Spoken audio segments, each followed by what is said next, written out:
kata para gembala. Ini penting sekali ya. Jadi judul di depan kita lihat kata kita yang dipakai berhubungan dengan mereka. Jadi subjek yang penting sekali dari Natal itu adalah para gembala. Jadi para gembala itu mereka disebut oimenes. Oimenes itu artinya jamak.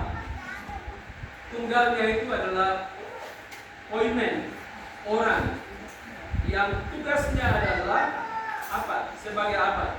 Tugasnya adalah sebagai orang yang memberi makan. The feeder. Mereka memberi makanan. Jadi itu memberi makan kepada domba-domba. Bisa lihat. Bapak Ibu Saudara, tugas gembala-gembala ini, oimenes, adalah memberi makan. Yang kedua, memberi perlindungan. Yang ketiga, mereka adalah yang memberi pimpinan, membawa dari satu tempat ke tempat yang lain. Berarti mereka harus punya visi.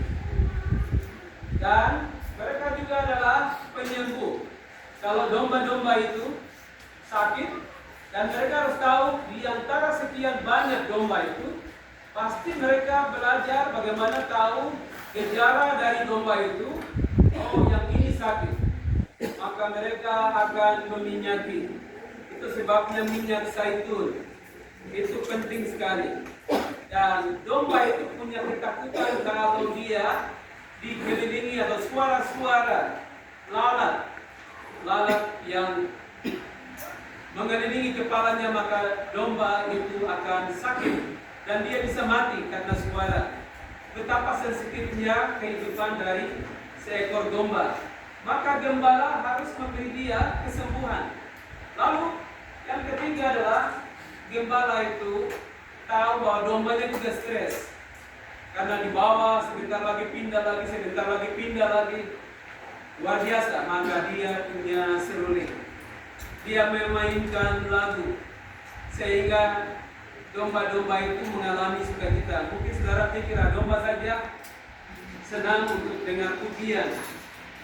Oh ya, kita semua memang digambarkan seperti kalau kita dengar nyanyian malam ini, sukacita sekali, amin. Bilang sama orang di kanan saudara, saya sembuh. Malam ini betul kita sembuh karena gembala kita dia ada di tengah kita. Saudara, hari ini tentang apa yang dikerjakan oleh gembala, seorang gembala atau oimen atau oimenes jamak. Nah, satu kata lagi di judul tadi adalah kristologi. Kristologi berhubungan dengan apa? Kristologi berhubungan dengan Mesias. Dalam perjanjian lama, nubuat-nubuat tadi menunggu untuk datangnya Mesias. Itu sebabnya orang Yahudi sampai hari ini sebagian kecil, saya sudah ke Israel 2 kali, dan saya lihat mereka masih setia pakai baju hitam, pakai topi koboi, jenggot ditiara panjang, karena mereka sedih dan berdiri di tengah peradaban dan sambil mereka berdoa untuk kapan Mesias datang. Syukur pada Tuhan karena kita orang Kristen yang merupakan ranting yang dicangkokkan bukan asli, tapi kita mendapat suplai dari anugerah Tuhan. Amin. Itu sebabnya kita harus mendoakan Israel dan masih dalam proses menginjili mereka supaya mereka juga terima Mesias dengan Kristus. Ini dua kata Ibrani dan Yunani. Kristus artinya yang diurapi, Mesias juga yang diurapi. Untuk apa? Untuk menyelamatkan kita. Dan dia sudah datang.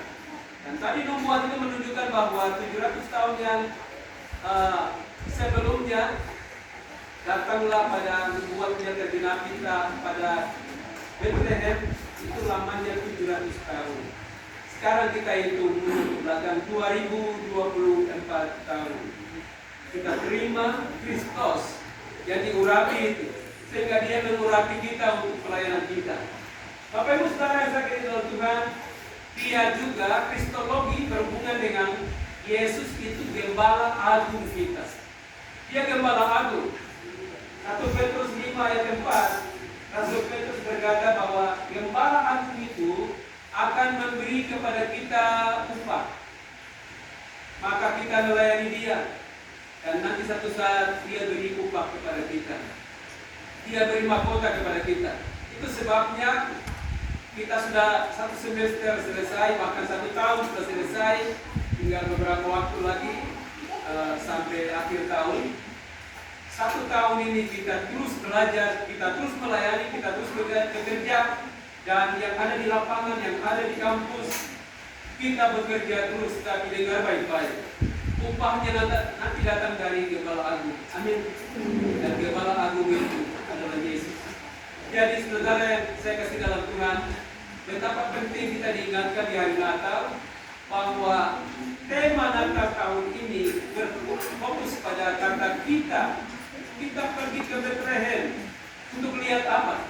Lihat apa yang terjadi seperti tadi dinubuatkan, yaitu Yesus sudah hadir 2000 tahun yang lalu. Hari ini tugas kita seperti apa? Bapak Ibu Saudara, saya mengajak kita untuk perhatikan 3 hal yang terjadi untuk para gembala. Nah, sebelum itu kita lihat siapakah para gembala itu. Gembala-gembala itu adalah kelompok masyarakat yang seperti apa? Mereka penuh dengan apa? Ketakutan. Karena ketika dia menjaga domba, malam-malam ada mencuri datang. Malam-malam juga ada serigala datang. Maka pasti dia pulang tidur. Itu gambaran tentang tugas pastoral care. Betapa berat. Di sini ada 2 program ya, program pendidikan Kristen dan ada program teologi. Kita semua harus bertanggung jawab atas murid-murid kita, atas jemaat kita. Kita tidak bisa tidur kalau domba belum aman. Dan itu yang dialami. Mereka juga adalah orang-orang yang sangat khawatir. Dan ekonomi mereka juga tidak ada kestabilan.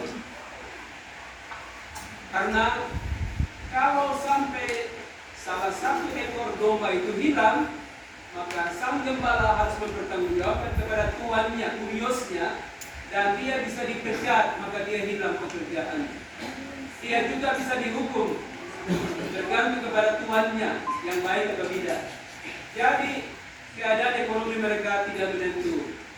Ketika memikirkan ini, saya berpikir kita para gembala, kadang-kadang kita juga kondisinya begitu ya. Gembala-gembala tidak punya gaji tetap, tergantung jemaatnya. Nah, kadang-kadang situasinya bisa terjadi dan ada kesulitan. Pekerjaan mereka sangat berat, dan salah satu lagi yang membuat mereka stres adalah secara agamawi orang Yahudi menganggap gembala-gembala itu kotor, najis karena bersentuhan dengan hewan dan bau seperti domba, kotor, sehingga kadang di tengah pertemuan tidak dianggap, dan mereka selalu jauh di luar kota. Mereka bukan di tengah kota, sehingga tinggal dalam kesepian.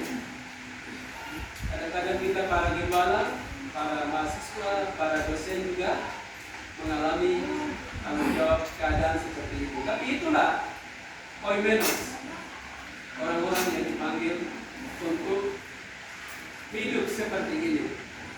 Bilang sama orang di kanan saudara, saya seperti itu juga. Kadang-kadang khawatir juga ya. Jadi PLN sudah bunyi lampu atau pulsa sudah habis. Kadang-kadang juga hari tambah hari tidak ada kabar. Ya, ini mereka di STT tahu itu maksudnya. Dan luar biasa, saya mau kasih tahu, gembala-gembala di kampus STT Baptis luar biasa. Tentukan dulu. Saya belum pernah lihat ada gembala di sini yang berkata begini, aduh ini sulit, jadi saya mau tinggalkan mahasiswa. Tidak ada. Semua tetap ada di tempat. Puji Tuhan. Jadi saya berpikir tentang bagaimana dengan kita, para gembala. Ada 3 hal yang luar biasa, 3 pengalaman dari para gembala itu kita lihat sebentar. yang disebut dengan extraordinary. Hebat sekali. Yaitu apa? Yang pertama, para gembala itu, mereka lah orang pertama yang menerima berita sukacita dari surga melalui para malaikat. Satu malaikat turun, datang dan memberi kabar seperti gambar di sebelah. Satu dulu, dia kasih tahu. Dong kaget sekali. Dong pikir apa ini karena belum pernah lihat itu. Dan datanglah malaikat itu dan berkata, jangan takut. Kamu dapat berita. Beritanya apa? Telah lahir bagimu. Kata bagimu itu berarti apa? Mereka penerima pertama. Luar biasa bagi kamu. Bagi kamu yang takut dan susah, yang khawatir, yang bimbang, yang stres. Bagi kamu ada kabar baik. Yaitu Kristus Tuhan telah lahir di kota Daud. Kota Daud itu di mana? Di Bethlehem. Bapak Ibu Saudara, jarak antara padang gurun, padang di mana gembala-gembala itu mereka sedang jaga domba, dengan Bethlehem itu jaraknya sekitar 5 km. Jadi waktu mereka terima, dikatakan di sana mereka segera langsung pergi. Dan Alkitab mencatat langsung mereka ketemu dengan keluarga Yesus itu, Yusuf dan Maria, serta bayi itu dan orang-orang yang ada di situ. Jadi inilah kehidupan dari gembala, hal luar biasa. Orang sederhana, tadi kita baca mereka tidak menentu ekonominya, tetapi justru kabar baik diberikan kepada mereka. Karena apa? Yang datang, yang lahir ini adalah seorang gembala juga. Dia yang akan menjadi gembala agung dunia. Dan kita bersyukur sebagai pelayan-pelayan, kita punya gembala agung. Jadi kalau kita sekolah di sini, kuliah di sini, siapkan diri baik-baik. Semester demi semester, perlengkapi diri. Baca buku, bikin tugas, siapkan diri, bangga. Katakan kepada diri sendiri, saya akan jadi gembala. Saya akan jadi guru. Itu harus membuat kita sehingga di kampus ini tidak ada yang lain. Kita hanya cari 2 bidang itu. Siapkan jadi guru yang berpengaruh, dan jadilah seorang gembala yang peduli dengan dombanya. Saya membaca satu buku dan saya mendengar juga beberapa pembicaraan dari hamba Tuhan. Beberapa hari ini mereka sangat merasa peduli sekali dengan keadaan gembala-gembala di Papua. Tahukah saudara, situasi politik membuat sehingga banyak gembala yang sibuk dengan hal yang bukan bidangnya. Dan mereka berkata begini, kembali kepada tugas utama, yaitu mengurusi anak didik dan mengurusi kawanan domba jemaat. Saya seorang gembala, dan saya mau kasih tahu, saya sangat menyenangi pekerjaan itu, walaupun berat, sulit. Tidak bisa tidur kalau ada telepon malam-malam, tidak bisa berkata maaf, besok saja, tidak bisa. Harus keluar. Apalagi kalau ada informasi bahwa ini ada di rumah sakit, ini dalam keadaan darurat, harus. Bapak Ibu Saudara, bagaimana dengan anak-anak yang tidak bisa belajar? Bagaimana bisa menghitung? Guru, mari kita menjadi guru. Seorang profesor Yohanes, dia berkata bahwa orang Papua terlalu hebat, tapi persoalannya 2 hal. Yang pertama, metodenya salah. Yang kedua, gurunya persoalan. Jadi 2 hal ini mempengaruhi sekali mengapa sampai anak-anak Papua tidak bisa hitung. Kita semua, saya tidak tahu saudara, tapi saya dalam zaman saya takut sekali dengan guru matematika, guru aljabar. Karena kalau dia sudah masuk itu harus pikir. Apalagi guru Ambon, bahaya sekali. Itu dapat itu. Jadi saudara yang sekarang ini kuliah di sini, jangan menuntut apapun. Semuanya aman-aman buat kita. Tapi zaman dulu luar biasa. Sekarang ini sedikit-sedikit guru datang langsung, anaknya foto, langsung dia tulis kekerasan terhadap murid. Lalu dipersoalkan. Padahal gurunya mau nasihat supaya lebih baik. Nah, ini kelakuan zaman sekarang begitu. Saya harap jangan ada yang foto dosen lalu persoalkannya. Oh. Karena ini tempat kita. Para gembala ini orang pertama yang mengalami berita itu luar biasa, luar biasa. Dan saya mau katakan kita di kampus ini dapat berita itu. Tugas kita adalah memberitakannya. Kita orang-orang yang dipilih untuk terima berita itu. Haleluya, luar biasa. Yang kedua, pengalaman kedua mereka adalah para gembala itu adalah penerima kemuliaan Tuhan. Luar biasa. Kalau kita baca tadi Alkitab berkata, kemuliaan Tuhan hadir di mana? Di rumah? Tidak. Di gereja? Tidak. Di mana? Di padang. Di tempat kerja. Luar biasa. Luar biasa. Untuk pertama kali mereka mengalami yang namanya doksa. Doksologi. Istilah doksologi itu biasa kita pakai untuk pembukaan ibadah, penutupan ibadah. Kita bilang, mari kita sampai di pada doksologi, penutupan dan kita terima berkat. Mereka terima berkat. Tapi juga ada istilah yang dipakai, sinar dari surga menerangi tempat mereka. Luar biasa. Ada istilah peri lampu. Peri itu sekitar, lampu. Jadi lampu dari surga diturunkan untuk menerangi mereka yang dalam kesulitan, ketakutan, kebimbangan, hitung-hitung kalkulasi besok makan apa dan seterusnya. Ada orang bilang begini, hari Natal lagi kan? Seharusnya dia bilang, puji Tuhan, hari Natal datang. Harusnya begitu kan? Tapi ada orang bilang, aduh hari Natal lagi. Itu artinya apa? Ada yang mengartikan bahwa hari Natal itu berarti apa? Pengeluaran. Aduh, nanti ongkos banyak. Ada lagi bilang hari Natal ini berarti, aduh, kado lagi. Hari Natal ini berarti apa? Apalagi kita Papua ini kalau keluarga datang itu berapa orang? Ya sudah, kita tahu. Om, tante, kakak. Sebab nanti kalau ada yang tidak datang dia bicara banyak. Kamu datang bakal kasih tahu. Kamu acara apa? Jadi akhirnya apa? Harus siap mejanya ini panjang. Luar biasa. Malam ini jangan khawatir, kita pasti lagi jemaah. Sabar sedikit ya. Jadi kemuliaan orang yang dianggap sederhana, yang tidak terpandang, kata Paulus, yang dipilih Tuhan. Yang dianggap bodoh oleh dunia dipilih Tuhan. Mungkin malam ini seperti syair-syair yang kita dengar tadi.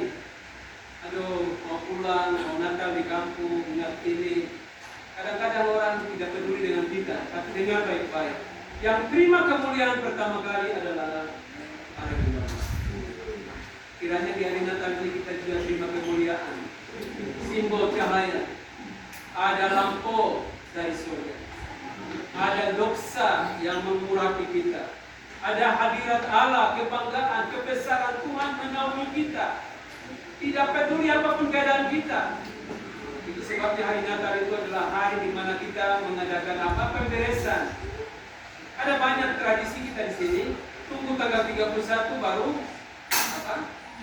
Duduk tanya-tanya, kau bikin apa, atau apa, baru bikin baik-baik. Saya mau kasih tahu, belum tentu kita sampai tanggal 31. Jadi lebih baik malam ini pemberesan. Karena kemuliaan Tuhan sudah hadir. Siapa tahu malam ini ada yang bilang gini, aduh tahun ini tuh, aduh saya jauh sekali dari Tuhan. Aduh tahun ini tuh saya bikin hal-hal yang tidak ada yang tahu. Tapi tahu ke saudara hadirat Allah. Tahu siapa saja mahasiswa, siapa saja kita ini. Apapun Tuhan tahu keadaan. Dan yang terakhir, luar biasa. Mereka adalah yang pertama kali selain Yusuf dan Maria yang orang tua. Tapi gembala-gembala adalah pertama kali yang menjadi saksi mata bayi Yesus. Itu sebabnya mereka tidak tunda waktu. Langsung segera mereka pergi dan sampaikan dan bahkan sampai ke tempat Yesus itu, dan mereka bercerita semua. Waktu bercerita itu artinya apa? Mereka menyampaikan cerita itu.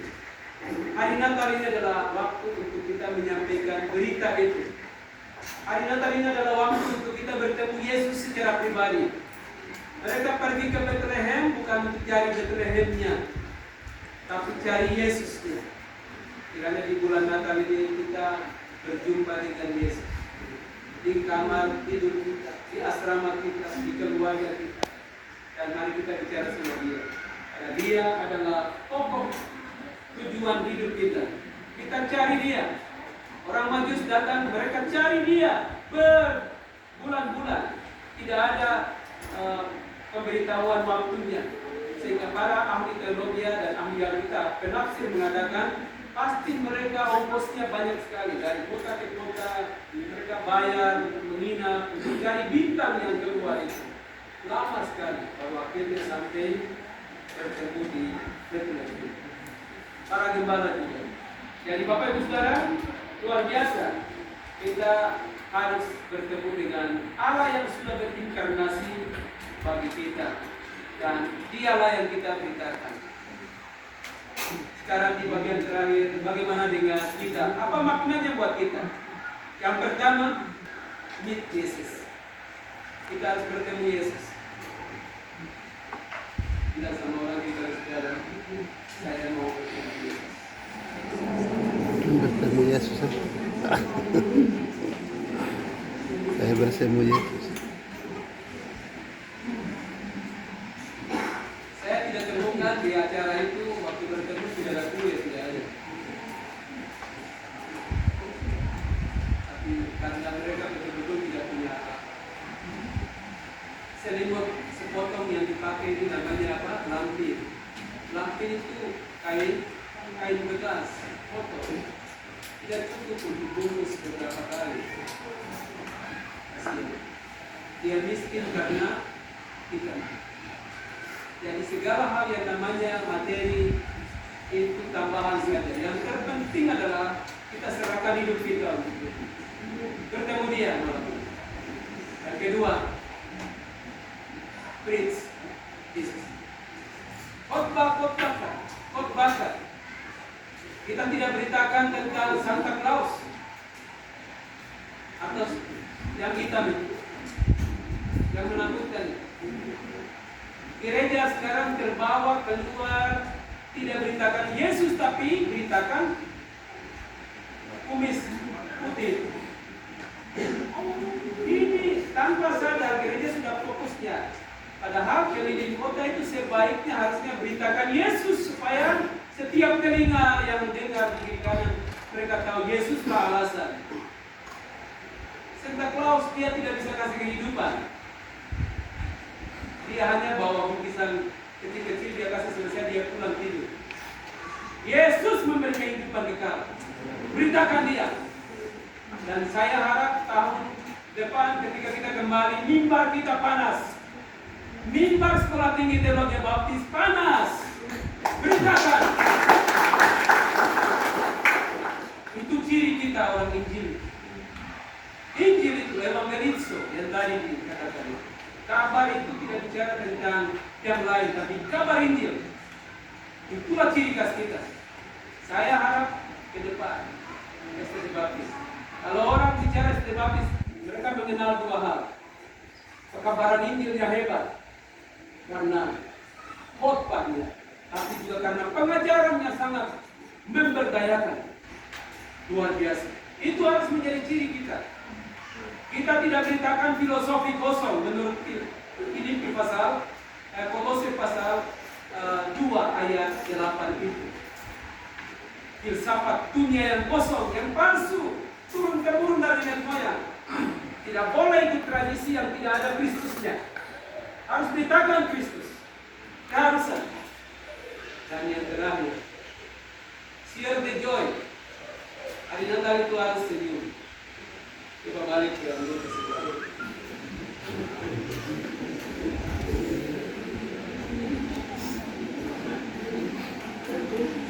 Natal itu artinya apa? Share the joy. Natal itu artinya apa? Berbagi. Bapak Ibu Saudara, saya mau tutup dengan saya kasih tahu kesaksian kedua kami. Sejak tahun 2024, saya sudah pikirkan Natal ini. Saya rindu sekali kami keluarga berdoa. Terima kasih untuk Bapak Ketua Panitia. Kasih tugas saya yang berat. Saya dapat tugas usaha dana. Kalau biasa panitia itu usaha dana itu berat kan? Karena kalau usaha bidang-bidang lain semua ada, tapi kalau yang itu tidak ada, bahaya. Jadi bersama tim, ya ini anak-anak muda saya ini dengan teman-teman ini, kami bertemu tapi belum pernah rapat. Ini hebat sekali. Saya tahu mereka bilang, Bapak, kapan kita bicara? Kapan saya bilang video nanti saja. Pokoknya kita atur saja. Dan luar biasa. Sudah menjadi doa kami bahwa kami mau ambil bagian dalam acara Natal kita sehingga ada berkat. Dan memang Tuhan jawab doa itu. Sehingga kami siapkan. Saya harap nanti kalau ada orang lain juga bawa makanan, puji Tuhan, jadi berlimpah malam ini. Tetapi semua karena share the joy.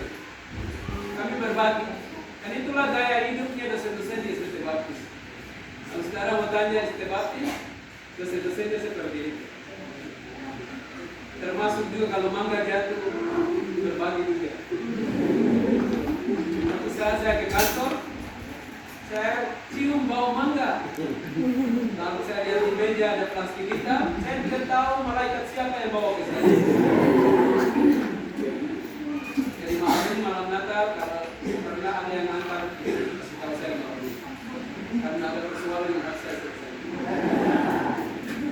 Persoalannya dari saya mau mengkomunikasi. Saya bawa pulang mangga itu, saya kasih tahu istri saya, tidak boleh ada orang lain makan mangga itu. Taruh di kulkas, taruh di kupas, sesudah itu betul-betul saya makan sendiri. Lalu saya ketika anak-anak ini datang, mereka lihat macam saya lewat-lewat. Akhirnya saya bilang gini, oke, share the joy, bagi juga, luar biasa. Hari Natal adalah hari berbagi. Kalau saudara tinggal di kampung, nanti ada yang pulang ke kampung atau ke tempat pelayanan, berbagi dengan jemaat. Jangan pulang terus tidur saja, tapi berbagi dengan orang. Karena apa? Hari Natal adalah hari sukacita kita karena keselamatan diberikan dengan sungguh-sungguh. Tinggal kita percaya. Kiranya Tuhan memberkati kita di malam ini.